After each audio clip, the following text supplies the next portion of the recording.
कहानी नाइटक्लब नामी बच्चे से शुरू होती है जो अपनी फैमिली के साथ अच्छा वक्त गुजार रहा था जब उसके घर में रूफस बक और उसके साथी घुस आते हैं जो कि गुंडे हैं। रूफस बक का साथी नाइटक्लब को पीछे से पकड़ चुका था जबकि उसके डैड रूफस बक से अपनी बीवी और बच्चे को छोड़ने का कहते हैं, पर वो कुछ भी सुने बगैर नाइटक्लब के पेरेंट्स पर दोनों हाथों में मौजूद बंदूकों से गोलियां चलाते हुए उन्हें मार देता है और जबरदस्ती नाइटक्लब के माथे पे एक ब्लेड के जरिए क्रॉस बना देता है। इस वक्त डैड को जिसने पकड़ा हुआ था वो उसकी शक्ल तो नहीं देख पाया था पर उसके हाथ में बना टैटू उसे याद हो चुका था। इस वाकये के 20 साल बाद हम एक आदमी को चर्च में आता देखते हैं। उसको देखते ही फादर बोलते हैं बड़े सालों बाद ये बिच्छू नजर आया और अपने सर से अपनी कैप उतार देते हैं जहाँ क्रॉस का निशान बना था, जो देखकर सामने वाला आदमी जान जाता है कि ये फादर के भेस में नाइटक्लब ही है जो अपना और अपने माँ बाप का बदला लेने के लिए रूफस बक के इस साथी तक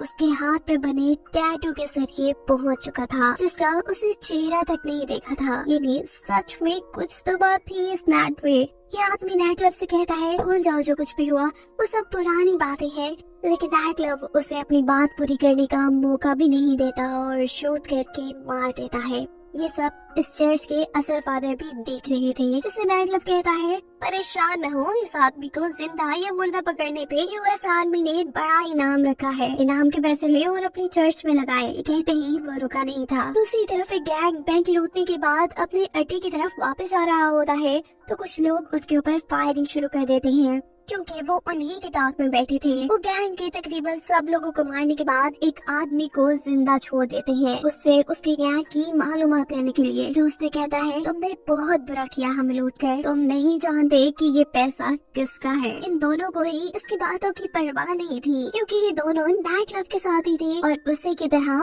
बहादुर भी। यहाँ नाइटक्लब एक सैलून में अपनी गर्लफ्रेंड से मिलने के लिए आया था जो बहुत अमीर थी और उससे नाराज भी थी क्योंकि नाइटक्लब अपने बदले के चक्कर में एक गुंडा बन चुका था और उसका नाइटक्लब गैंग मशहूर भी हो गया था जो लुटेरों को लूटते थे। नाइटक्लब उसकी नाराजगी दूर करने की कोशिश में था जब उसका साथी उसे एक जरूरी काम के लिए बुलाने आ जाता है और नाइटक्लब को उस गैंग के जिंदा बचे आदमी से मिलवाता है जिन्हें सुबह में उन्होंने लूटा था, जो उससे कहता है नाइटक्लब तुमने सच में बहुत बुरा किया हमें लूट के, तुम मुसीबत में पड़ोगे क्योंकि हमारी लूट का पैसा रूफस बक का था जो जल्द ही जेल से छूटने वाला है। ये देखना वो अपने पैसे के लिए तुम्हारा क्या हाल करता है।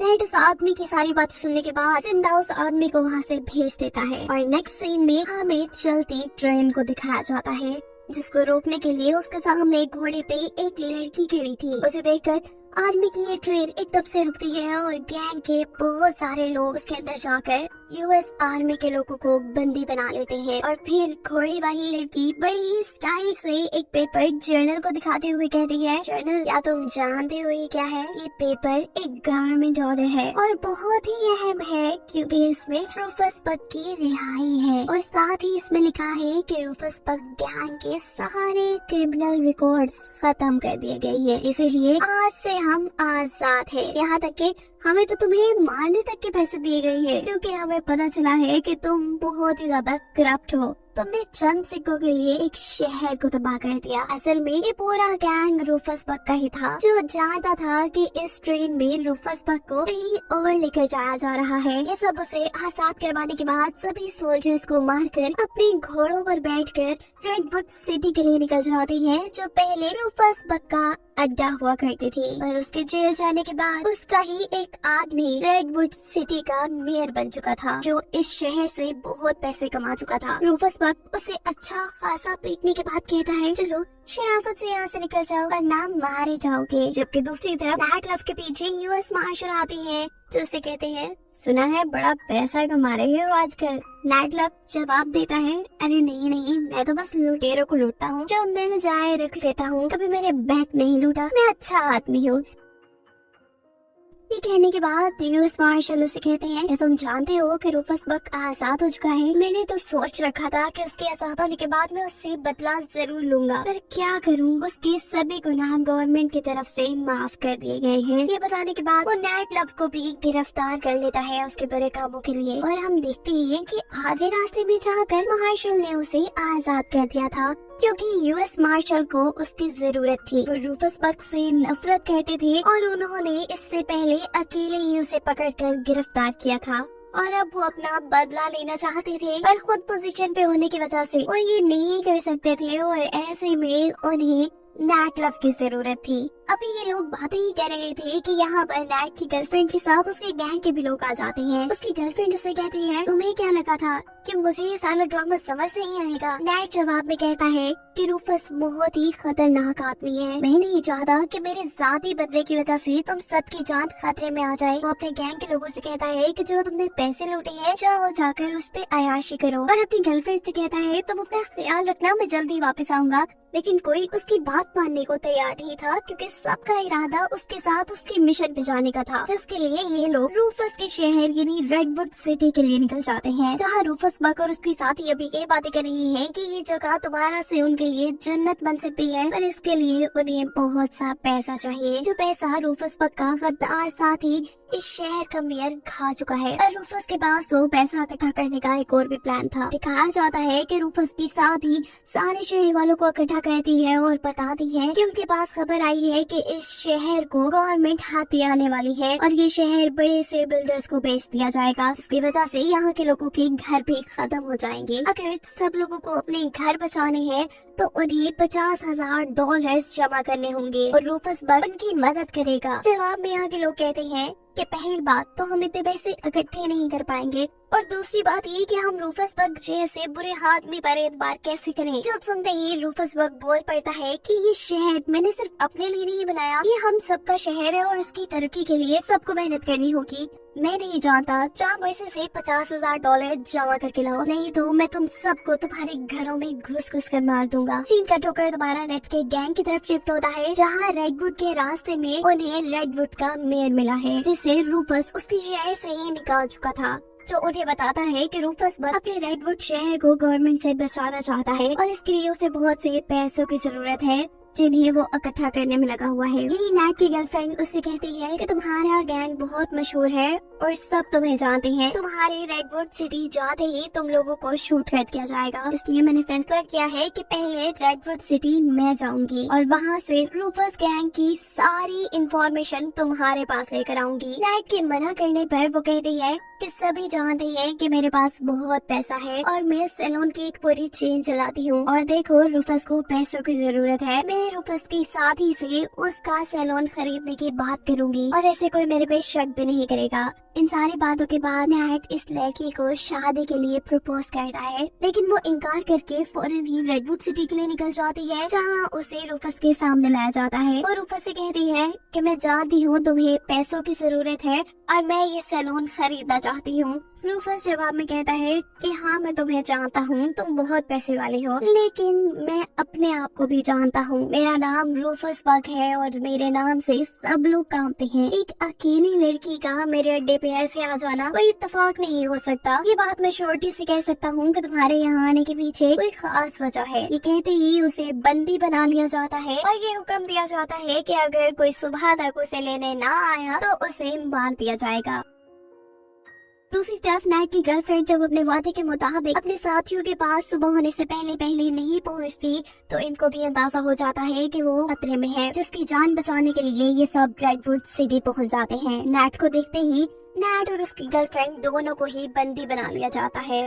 नेट की खूब पिटाई होती है और उसके बाद रूफस बक, जो उसका असल दुश्मन है, जिससे वो बचपन का बदला लेना चाहता है, वो सामने आता है और उससे कहता है कि मैंने तुम्हारे सर पे ये क्रॉस का निशान इसीलिए बनाया था कि बड़े होकर मैं तुम्हें पहचान पाऊँ। रूफस नेट से कहता है कि मैं तुम्हें जानता हूँ, तुम लुटेरों के लुटेरे हो, तुमने कभी खुद बैंक नहीं लूटा, लेकिन अब मुझे मेरे पैसे वापस चाहिए जो तुमने मेरे गैंग से लूटे थे। $25,000 प्लस $10,000 बैंक ट्रस्ट के साथ। इस काम के लिए तो तुम्हें बैंक ही लौटा पड़ेगा। तो जाओ शाबाश, जल्दी से मेरा काम करके आओ, वरना तुम्हारी फ्रेंड तो मेरे पास है ही। नाइट क्लब जल्दी से अपने गैंग के पास आता है और उन्हें इस सारी कहानी सुनाता है, जिस पर यूएस मार्शल कहते हैं बैंक लूटना गलत बात है, लेकिन मैं क्या कह सकता हूँ, तुम्हारी फ्रेंड की जान उनके कब्जे में है। नाइट क्लब के जिन दो साथियों ने रूफस गैंग को लूटा था, वो उनसे कहता है कि जाओ तुम वो पैसा ले आओ, मैं और ये लड़की बैंक लूट के आते हैं। ये दोनों बैंक पहुँचते ही यहाँ की वर्कर्स पे गन तान देते हैं।